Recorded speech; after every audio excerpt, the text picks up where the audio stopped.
Hola a todos, bienvenidos a este nuevo tutorial en el curso Ciencia de Datos para Todos. En esta oportunidad vamos a trabajar con lo que es bases de datos. Vamos a ver un caso, lo vamos a dividir en tres partes. Y la primera parte, que es la de hoy, va a ser sobre nociones básicas de lo que son bases de datos, cómo funciona lo que es SQL y un poco de dónde viene y para dónde va lo que son manipulación en objetos tipo tablas, vistas, que hacen parte de algunas de las bases de datos más comunes, como Postgres, MySQL, entre otras, ¿no?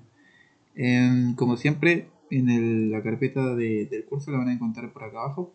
El notebook donde vamos a trabajar se llama 21, caso aplicado, SQL, productos financieros. Y los datos van a estar dentro de esta carpeta que se llama datos. Y vamos a trabajar con tres archivos que están dentro, uno que se llama agente, otro que se llama calls y otro que se llama customers, los cuales van a representar datos básicamente de lo que es un call center. Este sería el primero, este sería el segundo, el que se llama agente, y el otro se llama customer, que sería este de acá. Bien, entonces al final lo que básicamente deberían tener claro es cómo funciona lo que es SQL de manera general y un poco sobre lo que son las consultas más utilizadas respecto a lo que es DML y TCL. Bien, ahorita más adelante vamos a explicar un poco qué es. Respecto al caso, imagínense que trabajan en una empresa que se dedica a vender productos y básicamente tenemos un call center y ahí tenemos agentes, que son las personas que tratan de vender, agentes de venta.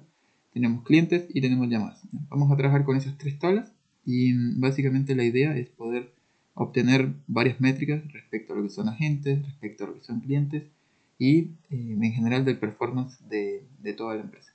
El problema es simplemente identificar qué tipo de clientes son más probables que compren el producto de la empresa y cuáles son los agentes más o menos productivos. Entonces, en el contexto analítico, que son los datos, vamos a trabajar con tres CSVs. Uno que se llama agentes, otro que se llama llamadas, otro que se llama clientes. Ya yo se los mostré. Y nada, vamos a crear una base de datos acá en el entorno de Python. Va a ser una base de datos basada en SQLite. Y nada, después de eso vamos a comenzar a acoplarlas, a hacer algunos merge, joins. Y van a aprender a utilizar de manera propia lo que es la sentencia select. Bien. Todo con el fin de poder responder la pregunta de interés. ¿Bien? Ahora, ¿por qué es importante trabajar con bases de datos? Bueno, imagínense que si uno trabajara con archivos planos en discos duros locales, por ejemplo, ¿qué pasaría si, por ejemplo, se destruyera el disco donde llega toda la información? ¿O qué pasaría si algún archivo dentro de ese dispositivo dejara de funcionar? ¿O qué pasaría si, por ejemplo, no tuviéramos la capacidad de conectarnos a ese disco si no fuera por medio de una conexión local?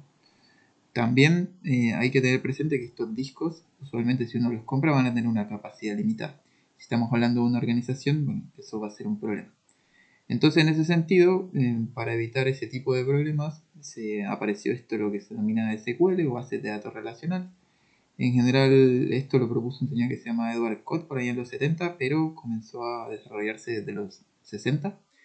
Y algunos de las empresas que comenzaron a trabajar en bases de datos fue Access, que es el soporte este que da Office, pero también hay otras herramientas como Oracle, MySQL, Sybase, Postgre, entre otros. Bien. La mayoría de estas bases de datos que se crearon por ahí en los 70 funcionan con un esquema llamado relacional. Y nada, ahí si uno compara los dos entornos más populares como son MySQL y Postgre, se da cuenta de que Postgre es un poco más avanzado en términos de lo que son funciones de agregación. Por ejemplo, si uno quiere calcular correlaciones, regresiones, es mucho más fácil hacerlo en Postgre que hacerlo en MySQL. Eso implica que si necesitas hacer una correlación en MySQL te va a tocar programarla desde cero. ¿Bien? Entonces es más recomendable trabajar en bases de datos tipo Postgre. Entonces, bueno, sin embargo eso es una de las ventajas de Postgre, pero no quiere decir que sea mejor. Siempre va a haber ventajas y desventajas cuando uno comparamos herramientas. Entonces en este caso vamos a trabajar con Postgre, ¿ya? Y de aquí en adelante la idea es que podamos trabajar con esa herramienta. Bien. Ahora, en términos de tipos de bases de datos, sabemos que hay dos, generalmente, ¿ya? Esa es como la clasificación más genérica. Tenemos lo que son bases de datos relacionales, o lo que se conoce como RDBMS, Relational Database Management Systems, que comenzó a desarrollarse por allá en los 70. Fue el primer tipo de base de datos que se creó en general y satisface algunos criterios, como por ejemplo lo que es consistencia y disponibilidad, ¿ya? Entonces, nada, todo este RDBMS o el SQL se fundamenta en lo que se conoce como el lenguaje SQL o simplemente Structured Query Language, que de fondo es una herramienta, una norma ISO que nos permite interactuar con bases de datos, ¿ya? Y así como aparecieron las bases de datos relacional, luego, cuando apareció el Big Data, por allá en los 80-90, se dieron cuenta de que la información no era estructural, usualmente, cuando fluía a través de aplicaciones o la web. Entonces se dieron cuenta que realmente eso no iba a funcionar si querían almacenar todo en tablas. Por ejemplo, imagínense guardar videos, imágenes o cualquier otra cosa en una base de datos eh, que, no sea, que no sea tabular. Entonces va a ser un poco más sencillo para almacenar ese tipo de datos. eh, y ahí fue cuando apareció este nuevo concepto que se llama NoSQL, que lo propuso un señor que se llama Strozzi, por allá en los 90-80. Y de fondo, cuando dicen NoSQL, no implica que no se puedan hacer consultas SQL, sino que la forma o la estructura como se almacenan los datos son totalmente distintas a lo que es SQL, ¿ya? Eso lo vamos a ir explorando de a poco. Más adelante vamos a ver algunos tutoriales respecto a lo que es Postgre, MySQL y también lo que es MongoDB para que vean un poco las diferencias entre cada ambiente, ¿ya? Entonces, claro, en ese sentido, las bases de datos NoSQL son bastante variadas, permiten trabajar con grafos, con columnas, con texto, con estructuras tipo diccionarios, ¿ya? Data semiestructurada, no estructurada, lo cual la hace bastante interesante, ¿bien? Ahora, y ustedes se preguntarán, bueno, ¿y cuál debe ser mi decisión? ¿En qué base de datos debo trabajar? Bueno, básicamente todo depende de lo que tú necesites. Usualmente para poder decidir, uno utiliza algo que se llama el teorema CAP. Ese teorema CAP significa consistencia, disponibilidad y tolerancia a la partición. C de consistency, A de availability y P de partition tolerance.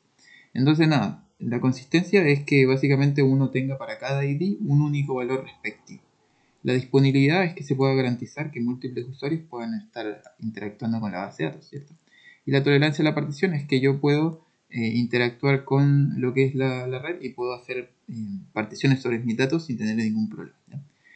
¿Qué sucede? Bueno, usualmente las bases de datos relacionales tienen lo que es consistencia y disponibilidad, pero no permiten tolerancia a la partición. Eso es uno de los inconvenientes que tienen. Y por el otro lado, las bases de datos no relacionales tienen disponibilidad y tolerancia a la partición, pero no tienen consistencia. Entonces, no hay ninguna base de datos que sea perfecta. Todas van a tener siempre alguna de las dos características del teorema CAP. Y bueno, básicamente ahí es lo que uno tiene que decir, en qué ambiente va a trabajar. Recuerden que si están trabajando con datos tabular, que no va a cambiar en el tiempo, ¿cierto? Eso sería recomendable trabajar con tablas, ¿cierto? Bases de datos relacionales. Pero si están trabajando con imágenes, videos o cualquier herramienta que no sea consistente, texto, audio, eso sería preferiblemente mejor trabajarlo en lo que es base de datos no relacionales como Mongo, Cassandra, Redis, entre otros. Bien, ya. En esta clase vamos a profundizar principalmente en lo que es SQL, ¿ya? Entonces, en ese sentido, bueno, primero tenemos que definir qué es SQL. Nada, SQL es una norma ISO que de fondo significa Structured Query Language, ¿ya? Y nada, básicamente vamos a trabajar sobre lo que son esas consultas. Recuerden que es ese su pseudo lenguaje que nos permite interactuar con lo que son bases de datos, ¿ya? Entonces, nada, vamos a conectarnos al Drive y vamos a cargar algunos datos. Les voy a mostrar cómo se puede crear una base de datos relativamente sencilla, ¿ya? Y vamos a hacer algunos ejercicios con un comando simple que se llama el salt, ¿ya? Entonces, nada, aquí nos vamos a conectar, vamos a pasar a la ruta donde están los datos y vamos a traer dos librerías útiles, una que es Pandas, otra que se llama SQL Alchemy, y de ella vamos a traer dos funciones, una que se llama CreateEngine y otra que se llama Text, ¿ya? Este CreateEngine es para crear lo que son un motor de base de datos local en el ambiente de Python, ¿ya? Y esto, nada, el Text es para poder redactar lo que son las consultas que salen después de ejecutar los queries. Acá después lo que estoy diciéndole es que voy a definir que el máximo de filas que me salga en cada tabla de pandas va a ser 100. Con este comando CreateEngine aquí creo lo que es la base de datos o el motor de base de datos. Aquí le puedo poner cualquier ruta o cualquier host o básicamente un servidor si tengo. Pero nada, lo voy a crear de forma local, así que voy a utilizar esta estructura. Le voy a poner un nombre a ese motor de base de datos. Y luego voy a leer la tabla customers y con este comando que se llama toSQL puedes enviarlo hacia una base de datos. En mi caso quiero que se llame customer y va a guardarse en el motor de base de datos que se llama Engine, que fue el que creamos justamente antes. Si el objeto existe previamente, que lo reemplace y que no tenga en cuenta el índice. Y eso se replica para todas las diferentes tablas, ya se va replicando lo mismo, agente, call. Aquí si ven que le voy cambiando el nombre, aquí aparece agente, aquí aparece call. Y básicamente ahora, después de ejecutar estas tres líneas, básicamente lo que vamos a tener es un motor de base de datos que va a tener tres tablas. Uno que se llama customer, otro que se llama agente y otro que se llama call. Este DS de acá es simplemente un objeto que es transitorio, no importa si yo lo pongo o no, al final de cuentas no va a tener ninguna inferencia en lo que es el proceso de creación de la tabla. Y luego, con esta función que se llama runQuery, básicamente lo que voy a hacer es permitir interactuar con el motor de base de datos por medio de Python. Para eso hay que simplemente conectarse a la base de datos con esta función y ejecutar el comando que viene en lo que es SQL. ¿Ya? Para eso utilizamos esta función que se llama text. A ese texto que venga en SQL hay que convertirlo para que él lo entienda y luego se ejecuta sobre la base de datos. Ese resultado se va a guardar en una estructura tipo diccionario. Entonces lo que hacemos nosotros es que lo convertimos en un data frame con esta función que se llama fetchAll y las columnas van a ser simplemente los keys del diccionario. Entonces dejar ejecutar eso, ya, deberíamos tener nuestra base de datos creada. Aquí está un poco lo que es la estructura de las tablas que vamos a manejar. La tabla agente tiene el ID de la gente y el nombre, que serían los vendedores. Todas las llamadas tiene el ID, el ID de la gente, el ID del cliente, si la persona contesta o no, la duración de la llamada y si se vendió o no el producto. La tabla clientes tiene el ID del cliente, el nombre, ocupación, dirección, compañía, teléfono y edad. Para poder visualizar las relaciones que existen entre lo que son las tablas, podemos utilizar esto que se llama el diagrama de relación entidades o Entity Relation Diagram. Y básicamente lo que está acá es cómo interactúan las tablas. Entonces aquí como ven a la izquierda tenemos la tabla agente, a la derecha tenemos la tabla customer y acá en el centro tenemos la tabla call.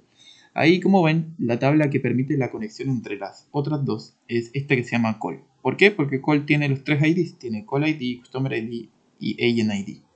Esta tabla es la que permite que se conecte con agente se pueda conectar con customer y viceversa. ¿Ya?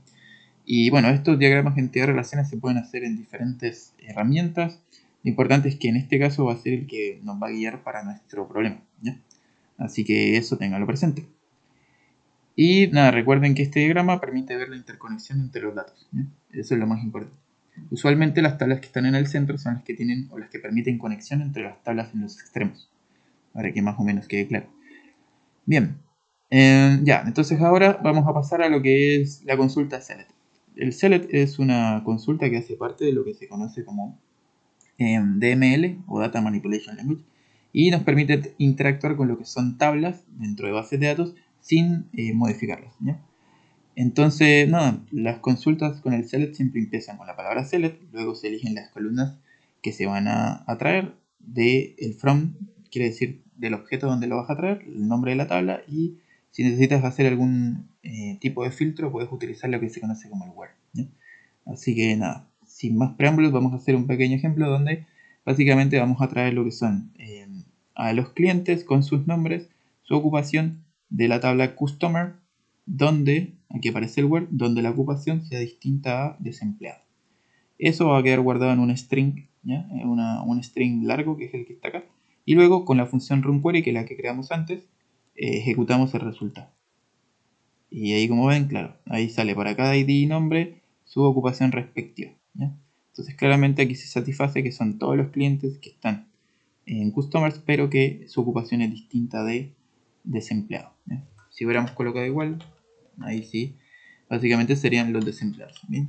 Esa sería lo que es la primera consulta con select. Aquí estamos aplicando tres estructuras que son seleccionar, from, de traer de la tabla, customer, y el where, que es para hacer filtros. Bien, otra cosa que uno podría hacer es, después de utilizar el select, ¿cierto? Puede también crear lo que son homónimos. Por ejemplo, aquí estoy eligiendo la columna que se llama Customer ID y la columna nombre, pero a la columna nombre le estoy poniendo un homónimo. Quiero que se llame así. No se llame name, sino que se llame así. Cuando salga en el resultado.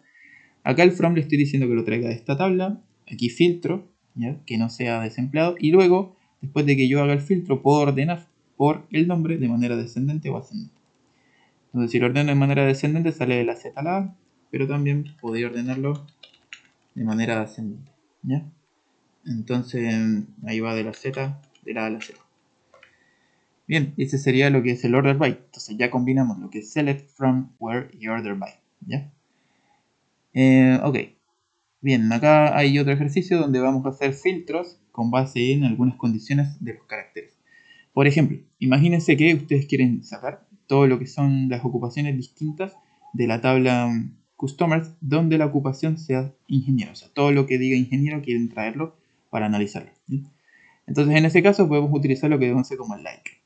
Acá elegimos todas las ocupaciones distintas de la tabla cliente donde la ocupación sea como ingeniero. Este signo de porcentaje al inicio y al final quiere decir que todas las palabras en la columna ocupación que tengan ingeniero, ya sea en la mitad, al inicio o al final. Y luego acá ordenamos de manera descendente por las ocupaciones. Ahí, como ven, el resultado es, claro, en todas las filas vamos a obtener los que son distintos ingenieros de diferentes tipos, hay 28 en total, ¿ya? Así que esta sería una forma sencilla de poder saber cuántos tipos de ingenieros hay. En este caso hay 28. Bien, ya. Como ven, el SQL es un lenguaje de alto nivel, bien sencillo, fácil de interactuar con él, en el cual las personas es muy genérico lo que hace. ¿Bien? Ya. Por último, vamos a ver un ejemplo con lo que es la estructura case, que es como el if-else que uno aprende en Python. Y para eso vamos a hacer lo siguiente, vamos a crear una columna que se llame over 30 para todas las personas que tengan más de 30 años, le vamos a poner un sí, y todas las que tengan menos de 30 años le vamos a poner un no. Caso contrario, le vamos a poner que no hay datos. Y eso lo vamos a hacer de la tabla customer. Entonces, ¿qué hacemos? Elegimos el ID del cliente, su nombre, y luego aquí con este case end estamos diciendo que vamos a crear una columna nueva y que se va a llamar over 30. Dentro del case, que es lo que está acá, básicamente estamos colocando las condiciones. Si la edad es mayor a esto, entonces será yes. Si es menor a esto, entonces será no. En caso contrario, será missing data. Bien, luego esto simplemente lo que hacemos es la tabla donde vamos a traer los datos, se llama customer, y ordenamos por nombre de manera descendente. Y bueno, en ese caso, como ven, ahí están lo que son todos los nombres con su ID respectivo, y acá aparece si la persona es mayor o menor a 30. ¿Ya? Para verificarlo, simplemente podemos traer la edad, y ahí se van a dar cuenta que realmente va a dar la misma cosa. Entonces, por ejemplo, aquí se ve que es mayor a 30, acá se ve que es menor, y así con todos los demás, ¿ya? Entonces, nada, eso sería lo que es la estructura select, ¿ya? Y vimos diferentes ejemplos. Aquí, por ejemplo, estoy creando otra estructura donde básicamente estoy haciendo lo mismo, ¿cierto? Pero acá estoy filtrando, ¿ya? Que sea tipo ingeniero en la ocupación. Sería otro ejemplo eh, un poco más aplicado. Bien, entonces eso sería la primera parte de lo que quería mostrar. En general era como introducir a lo que son bases de datos, ya sea relacionales, no relacionales, ver cuándo se usa, y en este caso aprendimos un poco lo que son estructuras de SQL en Python, en caso particular de lo que es el select, el where, el from, el case, el like y el order by, ¿ya? Espero que haya sido claro. En el próximo video vamos a profundizar un poco más sobre lo que son consultas y lo que son joins. Y bueno, nada, eso sería todo por ahora y nos veremos en una próxima oportunidad. Que esté muy bien, hasta pronto.